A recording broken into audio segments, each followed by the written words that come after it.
J'ai une amie qui n'arrête jamais de voyager. Fatiguée de ses posts style « Je viens d'arriver dans ce nouvel endroit juste extraordinaire », je lui ai demandé si elle possédait une mine d'or ou si elle connaissait des secrets sur la façon de trouver des billets d'avion pas chers. À ma grande surprise, il s'avère que oui, c'est bien la seconde option. Voici donc ce qu'elle fait.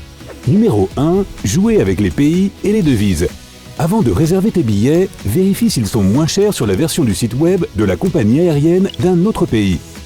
Tu peux souvent acheter le même billet sur le même vol pour moins cher si tu choisis d'afficher le prix dans une monnaie nationale plus faible que, disons, le dollar ou l'euro. Un VPN peut t'aider à cacher ta position actuelle ou à te géolocaliser dans un autre pays. Numéro 2. Choisis le mode de paiement le moins cher. Lorsqu'il s'agit de l'étape du paiement, de nombreuses personnes se contentent de cliquer sur la première option disponible sans regarder à combien s'élèveront les frais de traitement. Souvent, le transfert d'argent en ligne s'avère moins cher que le paiement par carte de crédit. Toutefois, si tu voyages à l'étranger et que tu souhaites gagner des points et des miles, il vaut mieux utiliser ta carte de crédit. Numéro 3. Réserve tes billets au bon moment. Il n'existe pas de jour de la semaine idéal pour réserver ton voyage. C'est un mythe. Il y a plutôt un intervalle de temps parfait et il est de 6 à 8 semaines avant ta date de départ. Acheter longtemps à l'avance, genre 5 mois avant le vol, coûtera plus cher. Acheter à la dernière minute peut parfois être une bonne affaire, mais dans la plupart des cas, les compagnies aériennes augmenteront leur prix à ce moment-là. Elles savent que si tu dois vraiment partir, tu paieras ce qu'il faut. Numéro 4. Sois flexible en ce qui concerne tes dates de vol. Tu ne peux pas reporter un voyage pendant les vacances d'été ou un événement sportif important, mais tu dois savoir que cela te coûtera beaucoup plus cher que de prendre un vol hors saison. Si tu peux être flexible en ce qui concerne les dates de départ, il te suffit d'ouvrir le calendrier de ton logiciel agrégateur de voyage préféré et de voir comment tu peux décaler un peu les dates pour économiser de l'argent. En général, prendre l'avion en milieu de semaine est moins cher que le week-end. Numéro 5. L'heure de la journée est également importante. Cela te coûtera normalement moins cher de décoller tôt le matin ou tard le soir. Personne n'aime se réveiller à 3 h du matin avec les yeux rouges, n'est-ce pas?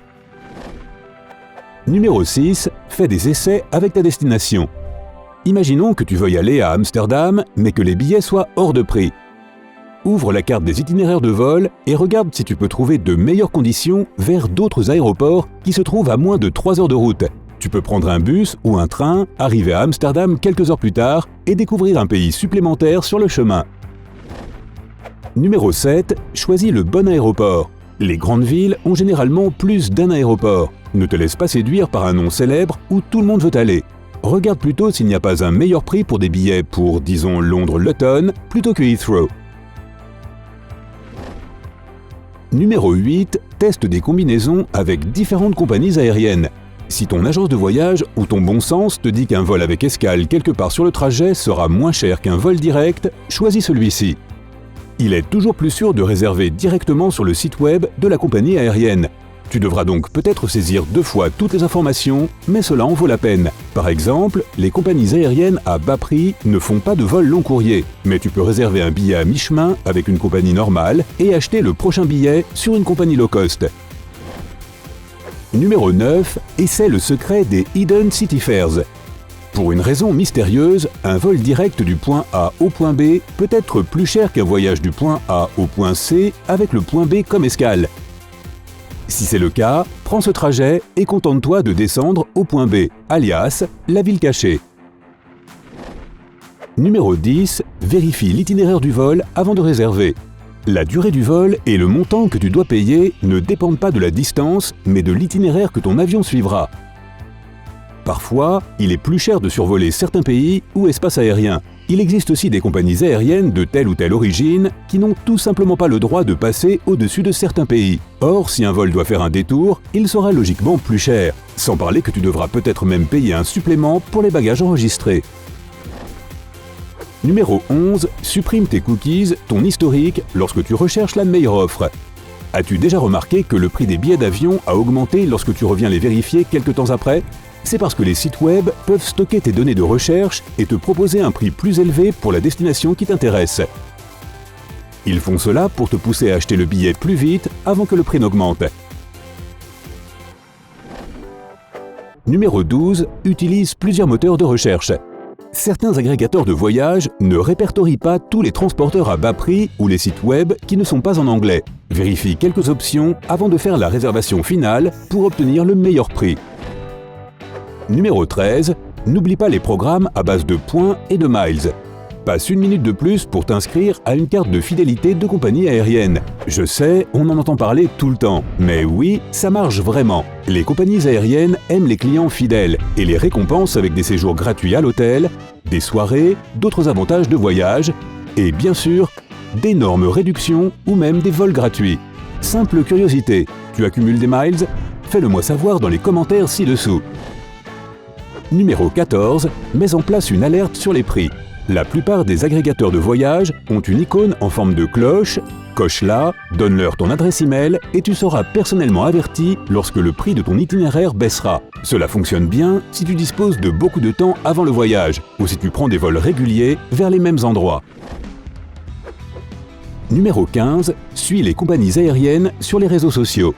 Ainsi, tu pourras obtenir des offres d'initiés ou des offres secrètes. Tu peux également t'inscrire à leur liste de diffusion si tu ne crains pas de recevoir des notifications supplémentaires dans ta boîte de réception. Numéro 16. Vérifie si tu peux avoir une carte de fidélité.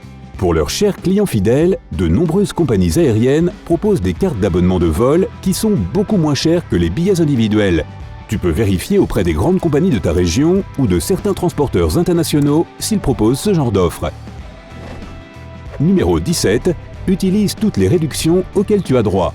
Elles diffèrent d'un pays à l'autre et d'une compagnie aérienne à l'autre, mais la plupart offrent de bonnes réductions aux étudiants et aux personnes de moins de 26 ans, aux personnes âgées et à d'autres catégories. Vérifie simplement si tu appartiens à l'une d'entre elles. Numéro 18. Vérifie toutes les conditions d'utilisation des vols à bas prix. Les compagnies aériennes à bas prix proposent de bonnes affaires, mais il est préférable de vérifier si les bagages ou même les bagages à main sont inclus. L'enregistrement peut également te coûter cher si tu as décidé de le faire à l'aéroport plutôt qu'en ligne. Il peut y avoir des frais supplémentaires cachés que tu ne peux même pas imaginer. De plus, les compagnies à bas prix desservent principalement des aéroports secondaires. Ajoute donc le prix du transport terrestre au prix de ton billet et vérifie si celui-ci est toujours moins cher que celui des compagnies aériennes régulières. Numéro 19. Essaie de réserver 2 billets aller simple plutôt qu'un aller-retour. Il est normalement moins cher de réserver un aller-retour, mais il existe de rares cas où 2 billets aller simple te coûteront moins cher. Il faut donc évaluer les 2 options ou même consulter 2 compagnies aériennes différentes avant de réserver ton vol. Numéro 20. Attention aux mauvais tarifs. Aucun système ne fonctionne parfaitement à 100%. De sorte qu'un zéro peut accidentellement tomber sur un trajet de 1 500 $ ou que, à l'inverse, tous les billets pour une destination donnée soient à un prix incroyablement peu cher. Si tu trouves quelque chose de ce genre en ligne, prends-le, mais attends aussi la référence de réservation officielle de la part de la compagnie aérienne avant de réserver dans la foulée une chambre d'hôtel ou des billets de concert à l'autre bout du trajet. La compagnie aérienne pourrait annuler ton achat. Enfin, voici une idée pour les voyageurs les plus aventureux. Numéro 21. Fais du stop en avion. C'est un truc qui existe depuis les années 60. Bien sûr, tu ne peux pas faire de l'autostop devant un Boeing 737, mais les pilotes des petits avions privés prennent parfois des passagers à bord pour une somme minime, qui correspond au prix du carburant. Il existe même des plateformes en ligne spéciales de partage de vol, où tu peux trouver des pilotes ou des passagers avec qui voyager. Et si tu es vraiment libre comme l'air, essaie de te promener dans un aéroport d'une petite ville et vois ce qui te tombe dessus. Tu pourrais trouver un vol gratuit vers un endroit dont tu n'as peut-être même jamais entendu parler. Ça a l'air amusant. Hey, si tu as appris quelque chose de nouveau aujourd'hui, alors donne un j'aime à cette vidéo et partage-la avec un ami. Et voici d'autres vidéos que tu devrais apprécier. Il suffit de cliquer à gauche ou à droite et de rester du côté sympa de la vie.